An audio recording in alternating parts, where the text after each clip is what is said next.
बच्चों, आज के इस वीडियो लेक्चर में हम डिस्कस करेंगे कैपिलरिटी को और कैपिलरिटी राइज के एक्सप्रेशन को कि कैसे कैपिलरी राइज का एक्सप्रेशन ऑब्टेन किया जाता है।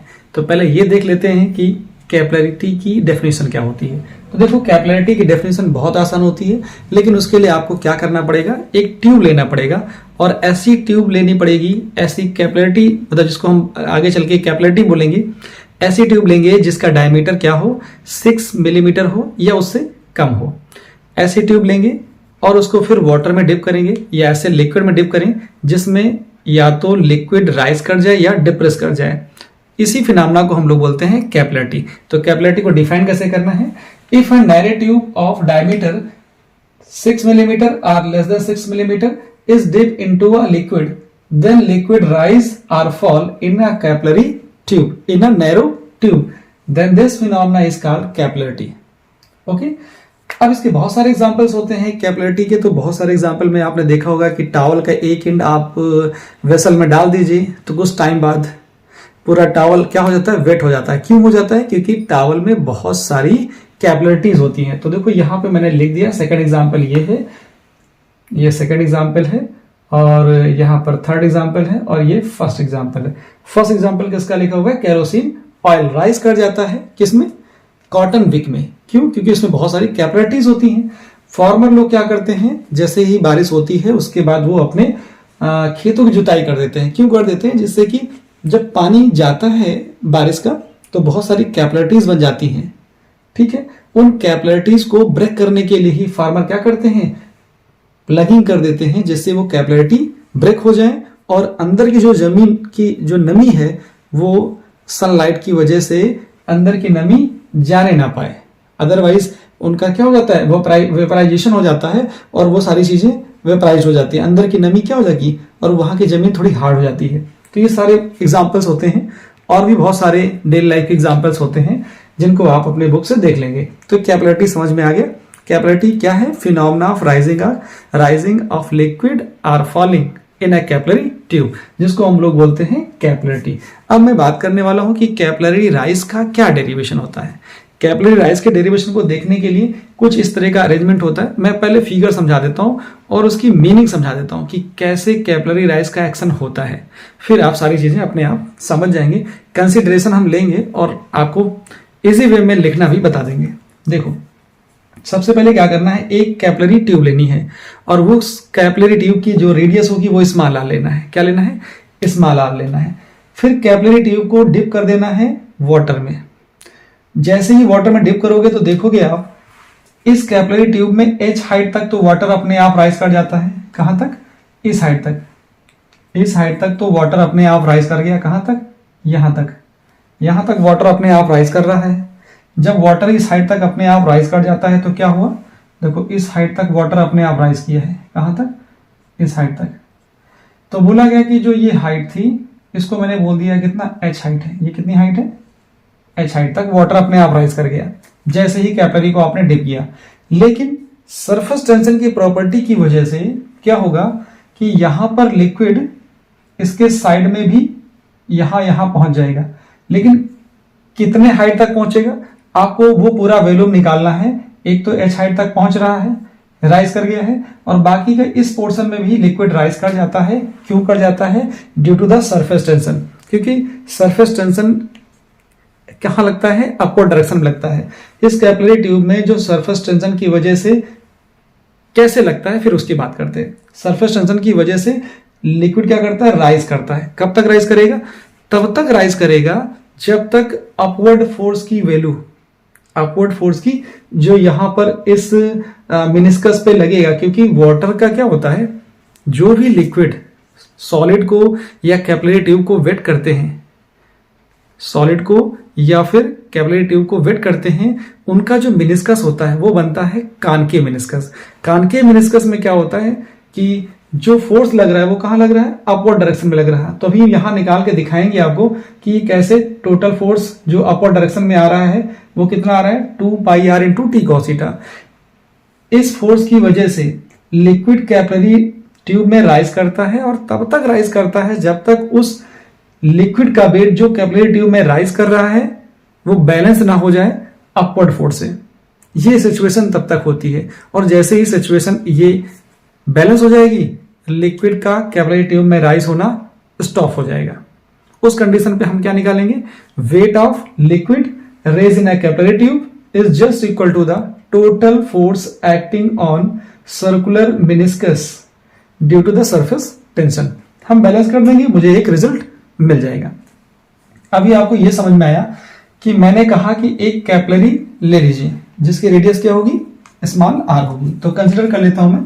देखिए डेरिवेशन के लिए क्या करना है, derivation consider a capillary tube, consider a capillary tube, capillary tube of radius r, dipped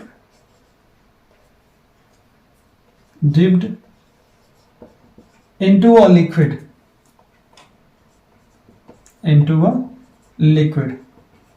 of surface tension T। क्या हुआ, अभी मैंने दो चीजें ली हैं, रेडियस मैंने आर ली है और जिस लिक्विड में कैपिलरी ट्यूब को डिप किया गया है उसका सरफेस टेंशन कितना है, टी है। और क्या ले रहा हूं, लेट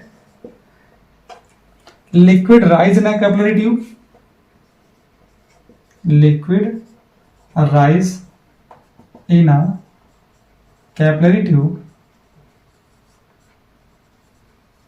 टू हाइट कितनी हाइट तक जाता है, टू हाइट h हाइट तक अपने आप चढ़ जाता है लिक्विड इस कैपिलरी ट्यूब के अंदर। ठीक है, let theta be the angle of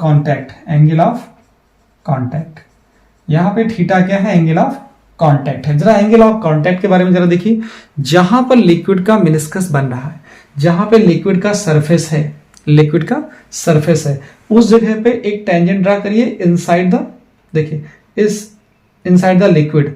और क्या होता है, सॉलिड सरफेस पे एक टेंजेंट ड्रा करिए, दोनों के बीच में जो एंगल बनता है, क्योंकि angle of contact is the angle between the tangent to the solid surface and tangent to the liquid surface at the point of contact. तो यहां पे थीटा ये बन गया।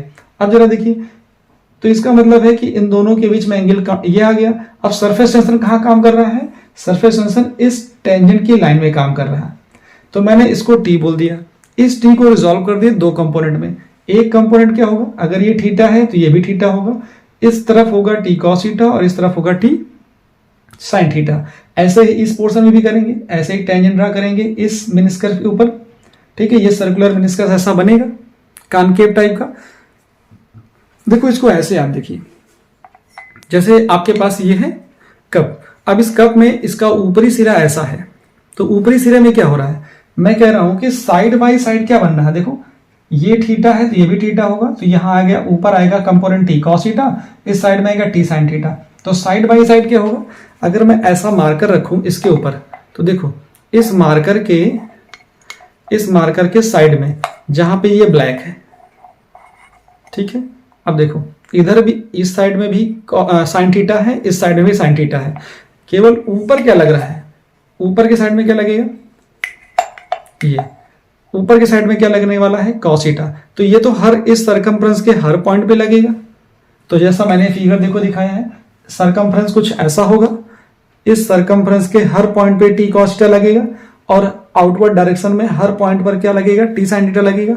एक टी साइन थीटा इधर का कैंसिल कर देगा, इधर वाला इसको कैंसिल कर देगा, लेकिन ऊपर की तरफ जो लग रहे होंगे वो सारे के सारे टी कॉस थीटा ऊपर लगेंगे। और टी कॉस थीटा कहां लग रहा है, वो सरकमफ्रेंस पे लग रहा है। क्या है, जो मेनिस्कस का सरकमफ्रेंस है उस पे लग रहा है। तो इसका मतलब है कि टी कॉस थीटा लग रहा है, ये वाला केवल यही नहीं लग रहा है, ये इसके पूरे सरकमफ्रेंस पे लग रहा है। जो सरकमफ्रेंस ऑफ मेनिस्कस है उसके ऊपर लग रहा है। इसका मतलब 2 pi r into T cos theta हो जाएगा।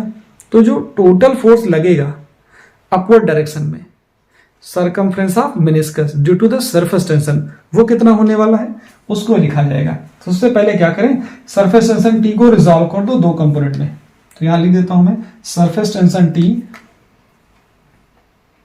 Surface tension T resolved in two components.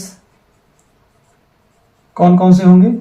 Two components, एक आएगा टी कॉस थीटा, एक आएगा T sine theta.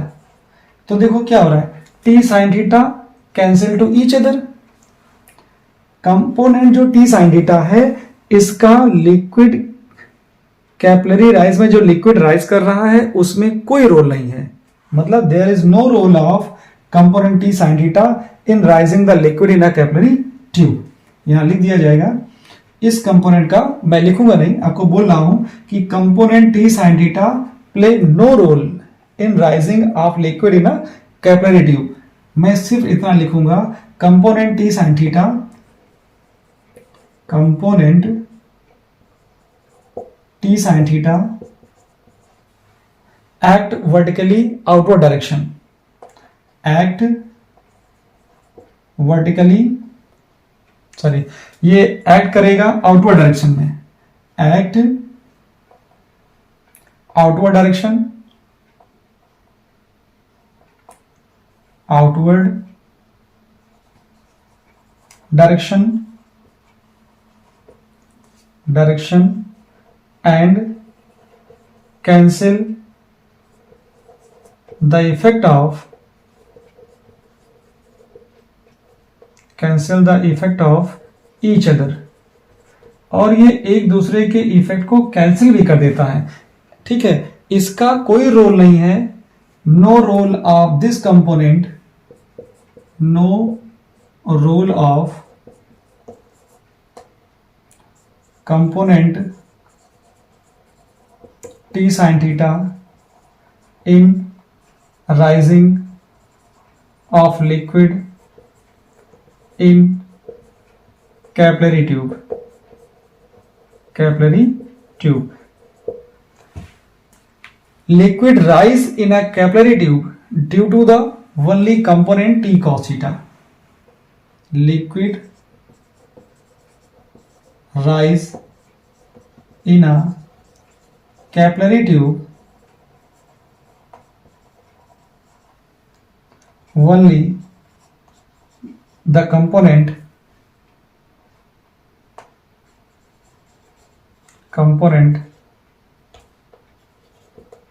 T cos theta। मतलब लिक्विड का कैपिलरी ट्यूब में राइज करना किस फैक्टर की वजह से हो रहा है, किस कंपोनेंट की वजह से हो रहा है? कंपोनेंट टी cos theta की वजह से हो रहा है। इसका मतलब component T cos theta is responsible for rising the liquid, hence component T cos theta is responsible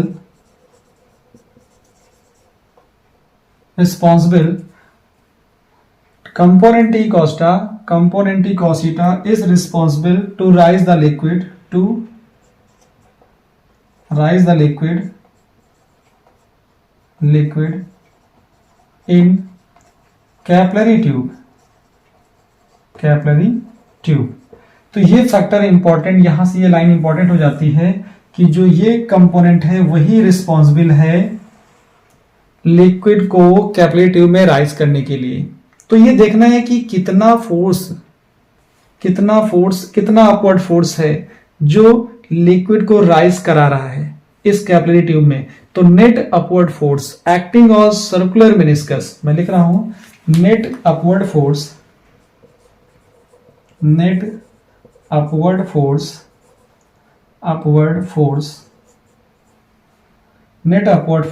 act on circular meniscus. यहां पे जो मेनिस्कस बन रहा होगा क्या हो, net force acting on meniscus, circular meniscus. जो ये मेनिस्कस बनेगा ऐसा, क्योंकि मैंने बताया ना कि कुछ ऐसा होगा, ऐसा लिक्विड होगा तो इसके हर पॉइंट पर टी cos थीटा लगेगा, टी साइन थीटा तो कैंसिल हो जाएगा। तो टी cos थीटा कहां लगेगा? सब पे ऊपर लगेगा, इस जगह पे लगेगा, इस जगह पे लगेगा, इस जगह पे। तो कहां लग रहा है? वो सरकमफ्रेंस पे लग रहा है। Net upward force act on circular meniscus, क्या हो जाएगा? ये काम करता है सर्कुलर मेनिस्कस पे लगेगा। तो मैं देखो लिखता हूं circular meniscus due to surface tension कितना आ जाएगा, F इज इक्वल टू आएगा, ये आएगा 2 pi r into T cos theta. ये टोटल फोर्स आएगा जो अपवर्ड डायरेक्शन में काम करता है। मैंने अभी फिगर के बारे में ज्यादा इंफॉर्मेशन नहीं दी है, सिर्फ ये बताया है कि r रेडियस की कैपिलरी ट्यूब थी, उसको आपने डिप किया, h हाइट तक वाटर अपने आप राइज किया। उसके बाद यहां से देखो, इस जगह के बाद से यहां जो वाटर राइज किया वो किसकी वजह से है, वो सरफेस टेंशन की वजह से राइज किया हुआ है। ठीक है, तो यहां पर कितना लिक्विड राइज करेगा साइड बाय साइड, वो मैंने यहां पे दिखाया हुआ है। देखो पूरा सरकमफ्रेंस जो होगा वो 2 पाई r होगा, और टी कॉस थीटा जो ये कंपोनेंट है वो तो हर पॉइंट पे काम कर रहा होगा। ऐसे यहां भी लगेगा, यहां भी लगेगा, यहां भी लगेगा, यहां पे लगेगा, यहां पे लगेगा, हर जगह पे टी कॉस थीटा लग रहा होगा। इसीलिए कुछ ऐसा अरेंजमेंट हो रहा होगा। देखो मैं आपको दिखाता हूं, कुछ अरेंजमेंट ऐसा बन रहा होगा, ऐसा एक अरेंजमेंट बन रहा होगा ना, एक फ्लावर की तरह। इधर भी टी कॉस थीटा है, देखो ये भी टी कॉस थीटा, ये भी टी कॉस थीटा, ये भी टी कॉस थीटा, ये भी टी कॉस थीटा। तो ऐसा करके एक अरेंजमेंट जो बन के आया, तो वो टी कॉस थीटा सब पे लगेगा, और टी कॉस थीटा जो लग रहा है हर पॉइंट पे लग रहा है, इसका मतलब 2 पाई r पे लगेगा। तो टोटल अपवर्ड फोर्स कितना हुआ, टोटल अपवर्ड फोर्स हो जाएगा जो सर्कुलर मेनिस्कस है उस पे लग रहा है वो कितना, T 2 pi r into T cos theta. इसी फोर्स की वजह से लिक्विड राइज करता है इस कैपिलरी ट्यूब में, और तब तक राइज करेगा जब तक ये वाला force weight of liquid rise in a capillary tube से बैलेंस नहीं हो जाता। अब मैं इसको रब करता हूं, जरा इसका स्क्रीनशॉट ले लो। देखो मुझे बात करनी है किसके लिए, मुझे बात करनी है कि कितना लिक्विड राइज करता है। तो मैं लिखने जा रहा हूं weight of liquid rise in a capillary tube.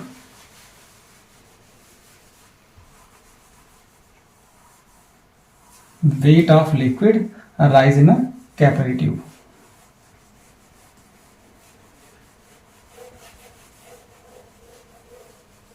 देखो वैल्यू क्या आती है, मैंने लिखा due to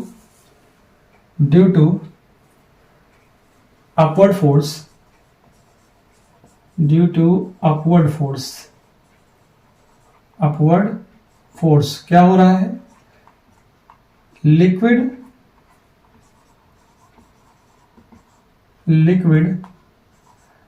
rise in capillary tube.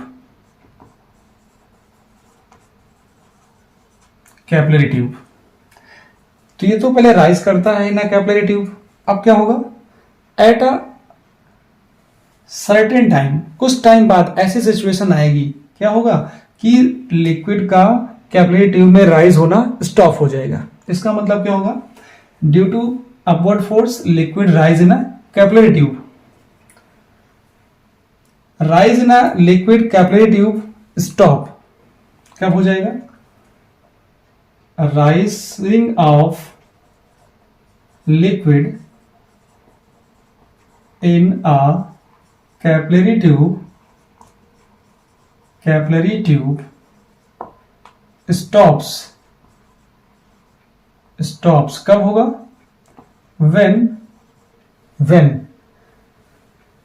weight of liquid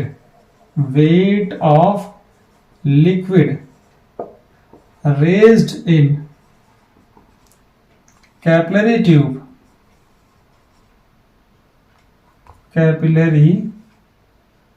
tube is equal to total upward force।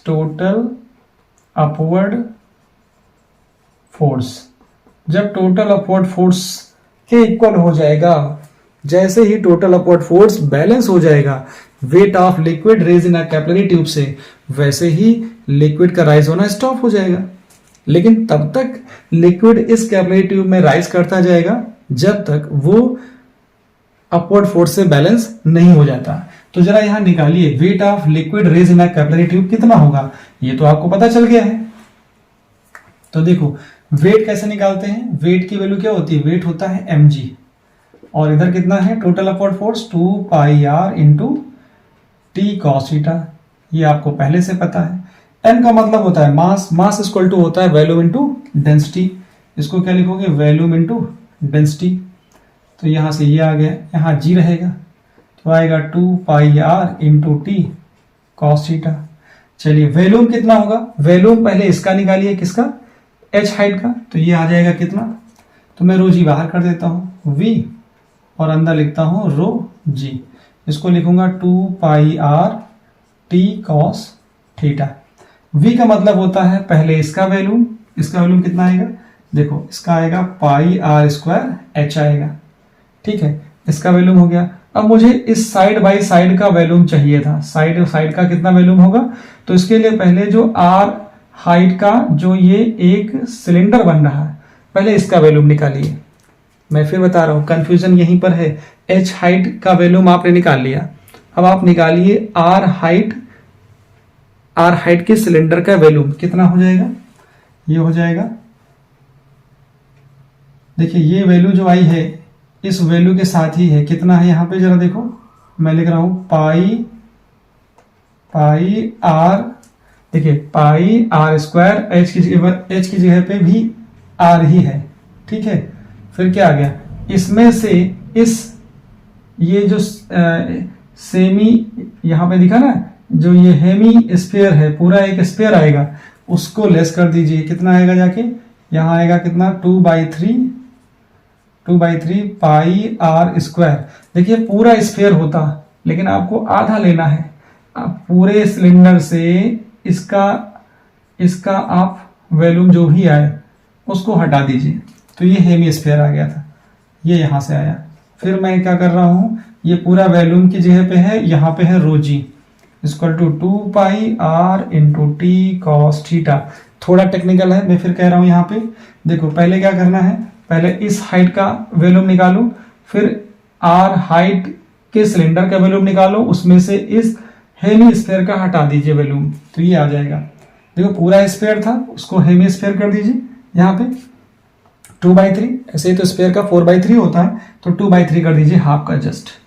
कितना आएगा जाके देखो, यहाँ से ये आया pi R square H plus यहाँ से कितना आएगा पाई आर क्यूब, कितना आया pi R cube minus 2/3 pi R cube, और यहां से ये आ जाएगा जाके rho G 2 pi R T cos theta.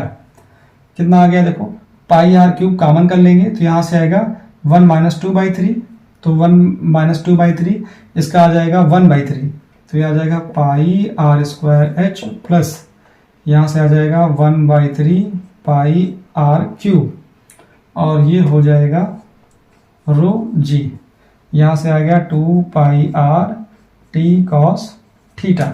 अभी देखो क्या कॉमन है, यहाँ से पाई आर स्क्वायर कॉमन कर लीजिए, पाई आर स्क्वायर कॉमन कर लेंगे तो यहाँ से बचेगा एच प्लस r/3,